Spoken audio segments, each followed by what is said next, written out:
ओ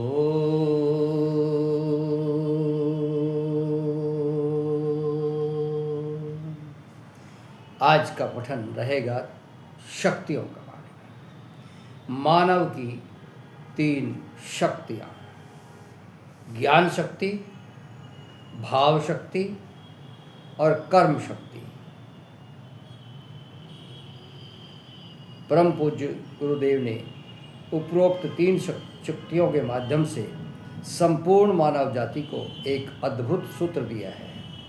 इन्हीं शक्तियों को अनेक बार अलग अलग परिप्रेक्ष्य में नाम नए नए दिए जाते हैं, जिसमें कहते हैं तर्क शक्ति या विचार शक्ति, श्रद्धा शक्ति या संवेदना शक्ति, क्रिया शक्ति या कर्म शक्ति। इसी प्रकार मति, भक्ति और कृति, इन 3 शक्तियों के सम्यक संवर्धन की बात निरंतर करते रहते हैं। यह जीवन शक्तियों से चलता है। जिसके पास जितनी शक्ति उतना ही जीवन में वह आगे बढ़ पाता है।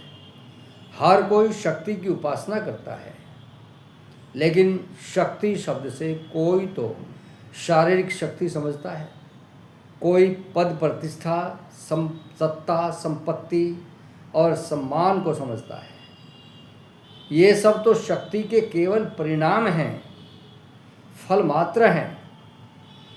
इन सब प्रकार की शक्तियों के मूल में 3 शक्तियां हैं, जो सभी सहज रूप से प्राप्त है और जिनके उपयोग से व्यक्ति का जीवन शक्ति संपन्न, तृप्तिपूर्ण, आनंददायक और तनाव रहित रहता है। इन 3 प्रकार की शक्तियों के अर्जन का नाम है पुरुषार्थ, जो अब कल आपने आपको पढ़ा था, उसके बारे में अध्ययन किया था। प्रत्येक मनुष्य को अपने संपूर्ण जीवन में इन्हीं 3 शक्तियों के अर्जन का पुरुषार्थ करते रहना चाहिए। यह निर्विवादित सत्य है कि इन 3 शक्तियों में से ही साधक की सारी साधनाएं फलित हो जाती हैं। आज मूर्त रूप से परम पूज्य गुरुदेव इस सिद्धि के जीवंत स्वरूप हैं। गुरुदेव कहते हैं ज्ञान शक्ति, भाव शक्ति, कर्म शक्ति का भी परस्पर एक सामंजस्य और कर्म है। ज्ञान पूर्वक, भाव पूर्वक कर्म की शक्ति ही पूर्णता की युक्ति है। यही जीवन मुक्ति की युक्ति है। एक भजन के द्वारा भी इसको गुनगुनाया जाता है। जोगी जोग जुगत से करना, जोगी जोग जुगत से करना, जोगी जोग जुगत से करना, कार्य वचन निर्मल रहना, संभल संभल पग धरना। अरे संभल संभल पग धरना, सब पर करुणा मुदिता मैत्री, अरे ब्रह्म विचार विहार विहरना, ब्रह्म विहार विहरना। हो जोगी जोग जुगत से करना, जोगी जोग जुगत से करना। आदत आतुर संस्कृति सागर, पर दुख देख पिघलना, पर दुख देख पिघलना। पर हित रमण मरण सब जग हित, ऐसी साध सुमरना, ऐसी साध सुमरना। हो जोगी जोग जुगत से करना। अहंकार की तापत मिथ्या, अपने सन्मुख धरना, अपने सन्मुख धरना। अर समुद्रस्त्री दीपक लेकर में, जन जन ज्योति भरना, अरे जन जन ज्योति भरना, हो जोगी जोग जुगत से करना।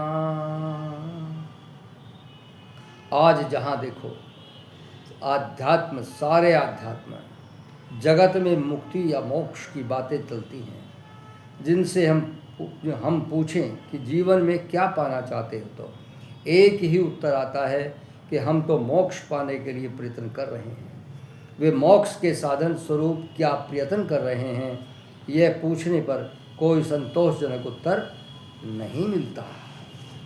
गुरुदेव ने जीवन मुक्ति के लिए ये 3 स्वर्णिम सूत्र दिए हैं। अज्ञान से, अश्रद्धा से, अकर्मण्यता से मुक्ति ही जीवन की मुक्ति है और मोक्ष है। मोक्ष के विषय में यह सर्वोच्च व्यवहारिक सत्य है। जीवन मुक्ति का अर्थ है जीते जी मुक्त हो जाना, क्योंकि जो जीते जी मुक्त नहीं हुआ, वो जो देह के रहते विदेह नहीं हुआ, वह मृत्यु पश्चात भी मुक्त नहीं हो सकता। साधक को जीते जी अपने अर्थात जीवित रहते ही मुक्ति की अभिलाषा रखनी चाहिए और उसकी सारी साधना, सेवा और पुरुषार्थ भी इसी ओर लगा होना चाहिए। जीवन मुक्ति से पहले यह पता होना चाहिए कि वस्तुतः जीवन के वे कौन से तत्व हैं जिन्होंने मनुष्य को बंधन में डाला हुआ है। गुरुदेव इसके उत्तर में भी कहते हैं कि मनुष्य के जीवन में 3 ही बंधन हैं: अज्ञान, अश्रद्धा और अकर्मण्यता। यदि हम सब विचार करके देखें तो हम सबको अनुभव में आएगा कि ये 3 तत्व हैं जो हमें बंधन में डाले हुए हैं। जब हमारे भीतर ज्ञान न होकर अज्ञान होता है तो हमारे अविवेकपूर्ण निर्णय हमें घोर बंधनों में डालने लग जाते हैं। इसी तरह जब शास्त्र, गुरु और ईश्वर में श्रद्धा का भाव नहीं होता तो आसुरी शक्तियाँ, या जिससे श्रीमद् भगवत गीता में आसुरी संपद के नाम से कहा गया है, वे जीवन में हावी होने लग जाती हैं और पूरा जीवन अशुभ के बंधन में बंधने लग जाता है। जब अज्ञान, अश्रद्धा साथ साथ किसी के जीवन में बढ़ने लग जाती है तो मनुष्य अकर्मण्यता की ओर आगे बढ़ने लगता है। इस प्रकार मनुष्य बंधन से बंधता चला जाता है और अविवेक और अश्रद्धा में जीवन को जीता हुआ अकर्मण्य होकर मनुष्यता से नीचे गिर जाता है। आज ये आपको कुछ बातें बताने का अवसर मिला। कल कुछ और बातों के ऊपर चर्चा होगी। आज इतना ही। ओके।